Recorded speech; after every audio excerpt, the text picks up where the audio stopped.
Please do let me know your thoughts throughout the show on that, of course, but also on the topics that we are going to cover tonight. Please do get in touch with me, gbviews at gbnews.uk, or on Twitter at gbnews. Now, to kick off the show, I want to know whether you think at home that Britain should set an annual cap on how many refugees we are willing to accept. This is because Immigration Minister Robert Jenrick has said he will create safe and legal routes to areas where the UK has a historical or moral obligation, but he said the plans wouldn't allow anyone to apply from anywhere. And he added that many local authorities are at breaking point with the amount of support they're expected to provide. I think that's been clear for rather a long time, particularly if you speak to local councillors who essentially have to find the resources day after day to cope with the numbers, whether it's putting up in hotel accommodation, whether it's putting people up in new homes or social housing, etc. The resources are very much being strained. But is a cap the answer, Kevin? Well, I'm very attracted by some elements of the announcement, and I think it's a very good idea that Parliament talks about it every year. Last year, I finished 17 years as a councillor in London, and I know that local authorities are at breaking point. So it's very good to see a government minister acknowledging that, and I'm delighted that he's come around to the idea of safe routes, which has been articulated by the Labour Party for quite some time. I think viewers and listeners want to feel it's OK to ask for limits on immigration and asylum without being labelled as racist or extremist. So I think some of this is quite positive. But Robert Jenrick, the Immigration Minister, he's made clear that safe and legal routes wouldn't apply to anywhere. And it seems like the Labour Party has presented more of the idea that anyone from anywhere could apply. So it's a different policy, is it not? Robert Jenrick is suggesting being a bit more picky with where you take people from, whereas the Labour Party have been, well, wanted safe and legal routes for people to apply from anywhere. Well, to a degree, you're right, but the government has not at any stage spoken about safe routes before now. And they, in my opinion, they're only doing that because of a Labour suggestion. Labour is not proposing uncontrolled immigration or asylum. I mean, that's very clear. And I think today's announcement is to be welcomed. He is very specific about countries, Afghanistan, colonialism, Hong Kong, places we've got historical background, where it's mentioned in the piece, Daniel. But I think overall it's a good idea that every year all MPs of all parties are held to account in Parliament by their constituents as to what they say on it. Daniel, I can just imagine how many days of debate this would take for MPs, opposition parties, all the different politicians to come up with some kind of magic figure for the amount that Britain can cope with. I don't think a figure is possible. I think Robert Jenrick is trying to hit several targets with one shot in this. One of them is, not because of Labour pressure, but because there's a logic to it. We have an obligation under the Refugee Convention to take and consider genuine refugees and look after them. And at the moment, it is difficult for them, from many places, to have legal routes for getting into the UK. So some structure needs to be put in place to deal with that. On the other hand, he's trying to say, but that doesn't mean there'll be more refugees than there were before.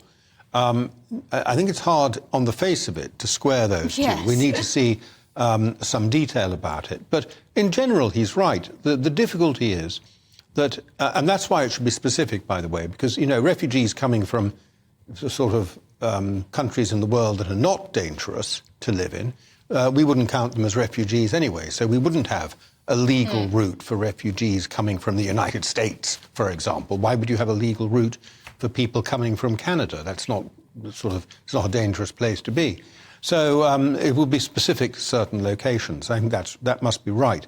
What really worries people, I think, is in fact not the refugees, the people who are coming under real threat, the people who are displaced, the people whose lives are at risk, but an awful lot of people who appear to be getting here who are looking for a better life, simply. And what they're doing is they're queue jumping, because we don't keep people out who are looking for a better life. We let lots of them in. We allow a lot of immigration into this country for skilled people, for people who are going to come and work in really important things like the NHS, carers and things like that. We allow these people to come in.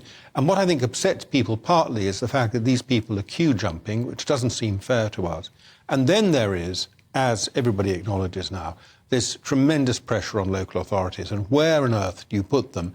Because they've got to be put somewhere decent, or the courts will have a go at you. That means you end up in hotels and God knows what, and it's just not tolerable to Well, I an mean, awful lot of people. what was so frustrating about the conversation, I think it was last week or the week before, when there was that protest in Knowsley, outside the asylum seeker hotel where asylum seekers were staying, was that a lot of the debate in the media and among politicians was about how Suella Braverman's rhetoric about an invasion would be the reason behind this. Little was said about the fact that local authorities are under such severe pressure that many people living in communities around this country may well be thinking, well, hang on, there are hundreds of thousands of people who are homeless in this country. There are many who are at the bottom of the social housing list, the waiting lists, waiting for their own accommodation.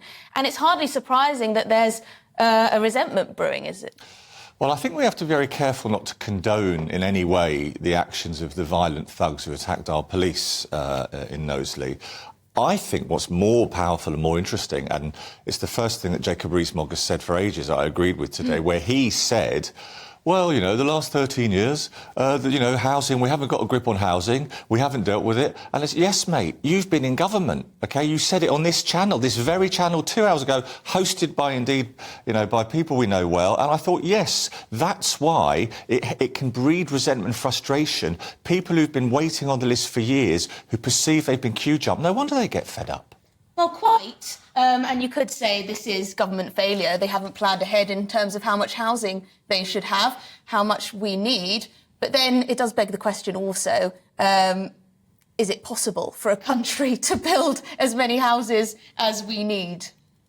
Yeah, it is possible to build it. And the select committee I chair in the House of Lords did a report on what the obstacles are that haven't been addressed. It is possible to build more housing. But there are lots and lots of structural problems, and they don't all lie with the government.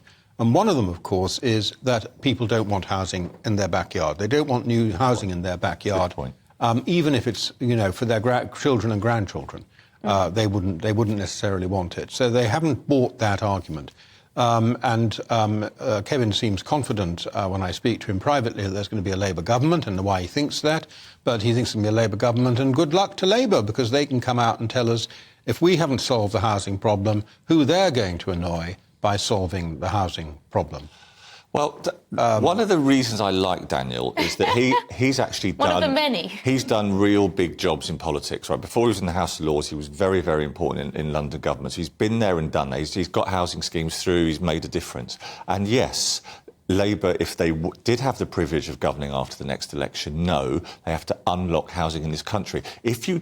Politicians of all sides say, if you try and build anywhere so that people on normal incomes, their families can live in the same area, up come the objectors. It's a nightmare.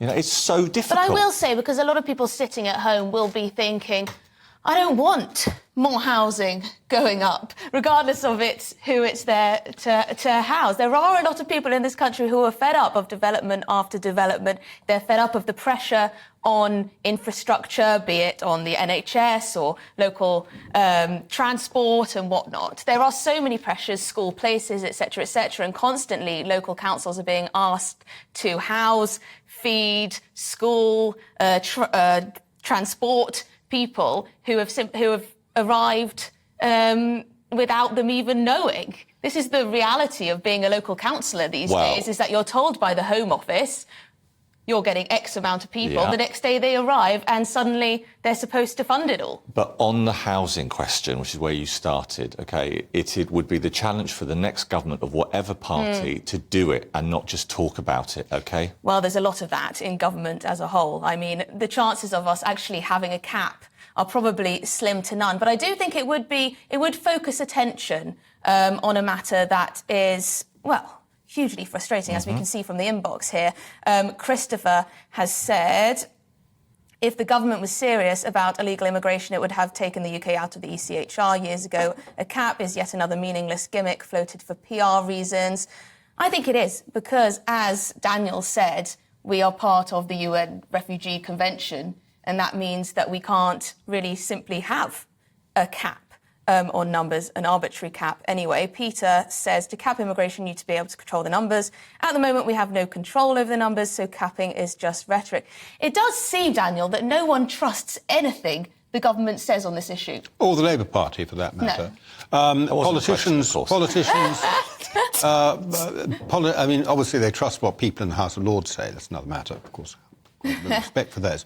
But no, it is very difficult. It's out of our hands. I'm surprised that I haven't seen the government actually do something more dramatic. I mean, we're now 6 weeks on, is it, since Rishi made his great speech setting out the 5 goals, one of which was to deal with small boats. But I think it's important to separate these issues anyway. Small boats is one thing. Yeah. Genuine refugees is another thing. Yeah. We should have legal routes for genuine refugees to come here. But, of course, the purpose of what we do when they come here is to establish they're genuine refugees. Yes.